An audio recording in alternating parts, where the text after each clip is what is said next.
কোথায় সেই স্বৈরাচারীরা? কোথায় সেই দুর্বিনীত অহংকারী স্বৈরাচার যারা আমার জমিনের উপরে, আমার মানুষের উপরে রাজত্ব চালিয়েছে? তারা আজকে কোথায়?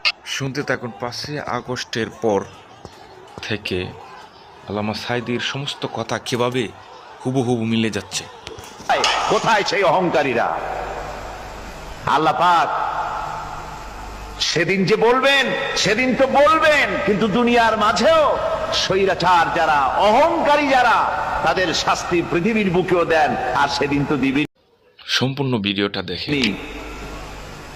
কত স্বৈরাচার আমরা দেখলাম, কত অহংকারী দেখলাম, যাদের তর্জনী হেননে লক্ষ কোটি শুনতে থাকুন।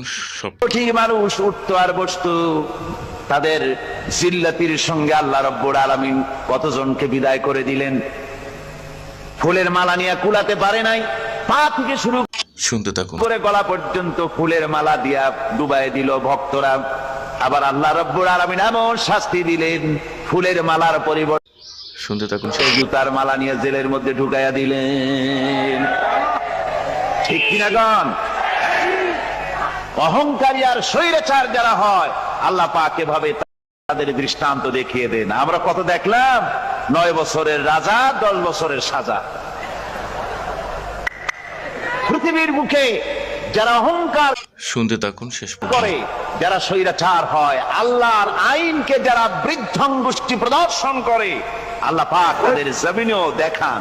এখানে চূড়ান্ত ফয়সালা আল্লাহ করেন না, আসল ফয়সালার জায়গা তো আছেই, তবে এখানে নমুনা দেখায় দেন। কিন্তু মুশকিল হচ্ছে, ইতিহাসের সবচাইতে বড় শিক্ষা হলো, ইতিহাস থেকে ওয়াজটা শুনে আপনারা মন্তব্য করুন। মানুষেরা শিক্ষা গ্রহণ করে না।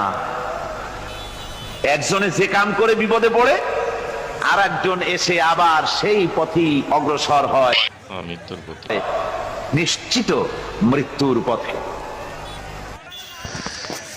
সম্মানিত দর্শক, আপনাদের উদ্দেশ্যে বলছি, দেখেন আল্লামা সাঈদী, আল্লামা দেলোয়ার হোসেন সাঈদীর প্রতিটা কথাই ভবিষ্যতের অনেক বিষয়ের সাথে মিলে যাচ্ছে, যেটা উনি অতীতে বলেছিলেন। বর্তমান বাংলাদেশের পরিস্থিতির সাথে ওনার অতীতের অনেক ওয়াজ বা শিক্ষামূলক ঘটনা বা ওনার বক্তব্য হুবহু মিলে যাচ্ছে। আজকের এই বক্তব্যটি শুনলে মনে হচ্ছে যে 5ই আগস্টের পরের দিন, অর্থাৎ 6ই আগস্টে উনি এই বক্তব্যটি দিয়েছেন। এরকম আরও অনেক ওনার বক্তব্য রয়েছে যেগুলো হুবহু মিলে যাচ্ছে বর্তমান অবস্থার সাথে। বিগত সরকারকে যেহেতু স্বৈরাচারী সরকার বলা হয়, এই ক্ষেত্রে দেখেন উনি একটি বক্তব্য দিয়েছেন যে স্বৈরাচারীদের পতনের ব্যাপারে হুবহু মিলে যাচ্ছে, পড়ানোর জায়গা পাচ্ছে না খুঁজে। ঠিক তদ্রুপ। ভিডিওটি দেখে বা শুনে আপনারা কি বুঝতে পারলেন, অবশ্যই আপনাদের কাঙ্ক্ষিত মতামত আশা করছি, এবং ভালো লাগলে চ্যানেলটি সাবস্ক্রাইব করবেন। আল্লাহ হাফেজ।